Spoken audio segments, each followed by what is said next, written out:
नमस्कार YouTube family, cook with Sonali मराठीजमध्ये तुम्हा सर्वांचे खूप खूप स्वागत। तर आज आपण बनवणार आहोत कुरकुरीत असे बोंबील फ्राय। तुम्ही ते बोंबील पाहू शकता, काय सुरेख दिसत आहेत। चवीला तर अप्रतिम लागतात, एकदम कुरकुरीत बनले जातात।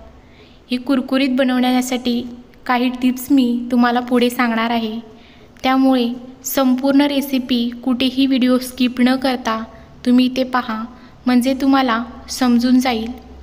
चला तर रेसिपीला सुरुवात करूया।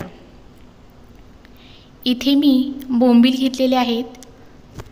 तर आपण सुरुवातीला बोंबील साफ कसे करायचे ते पाहणार आहोत आणि त्यानंतर आपण पुढील प्रोसेस पाहणार आहोत।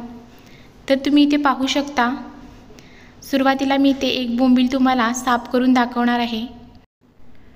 ओले बोंबील जे असतात त्याला खवले असतात, त्यामुळे चाकूच्या सहाय्याने थोडेसे ते खवले आपण काढून घेणार आहोत। त्यानंतर तुम्ही ते व्हिडिओमध्ये पाहत असाल, या पद्धतीने आपल्याला सर्व बाजूचे हे असे त्याचे पंख जे आहेत ते काढून घ्यायचे आहेत।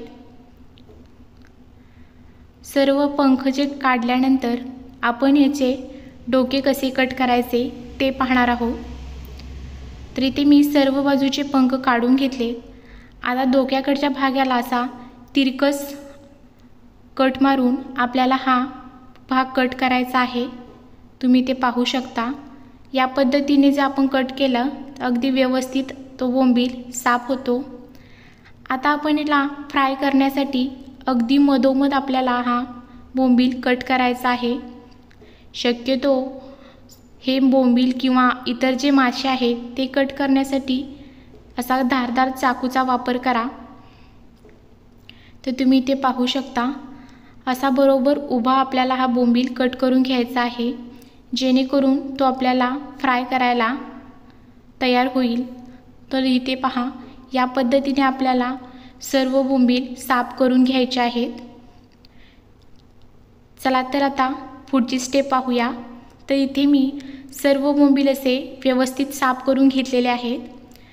जे आपले बोंबील घेतो त्याच्यामध्ये पाण्याचे प्रमाण जास्त असते, तर त्याच्यातील पाणी निथळण्यासाठी मी ते एक अशी जाळी घेतलेली आहे। या जाळीवरती आपल्याला संपूर्ण बोंबील असे काढून घ्यायचे आहेत।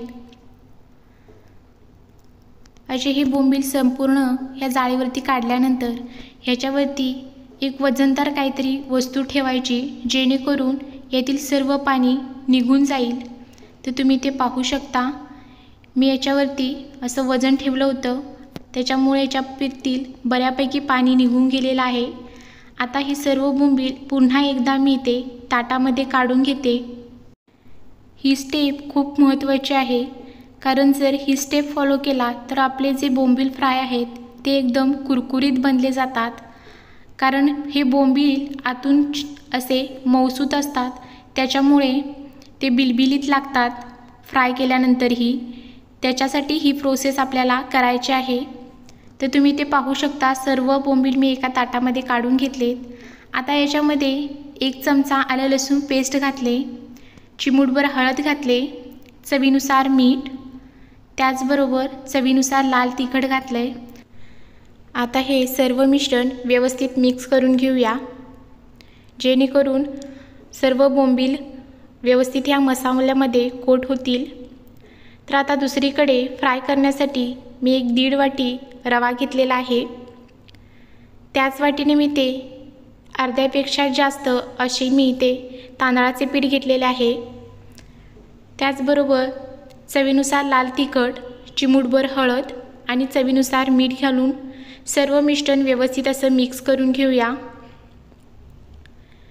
व्यवस्थित मिश्रण मिक्स झाल्यानंतर इथे मगाशी मी याच्यावरती लिंबू पिळायचा विसरून गेले, तर इथे मी अर्धा लिंबूचा रस ह्या सर्व बोंबीलला लावून घेणार आहे।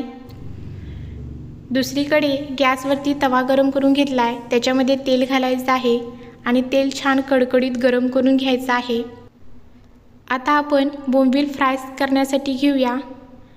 तर इथे मी एक बोंबील घेतला आहे, तो व्यवस्थित ह्या रव्याच्या मिश्रणामध्ये व्यवस्थित असा कोट करून घ्यायचा आहे।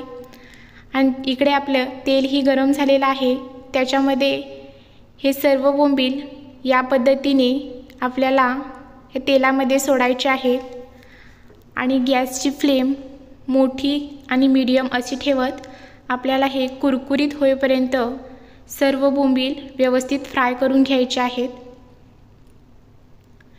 तर इथे तुम्ही पाहू शकता एका बाजूने व्यवस्थित असे हे बोंबील फ्राय झालेले आहेत। तर आता आपण हे बोंबील परतून घेऊया।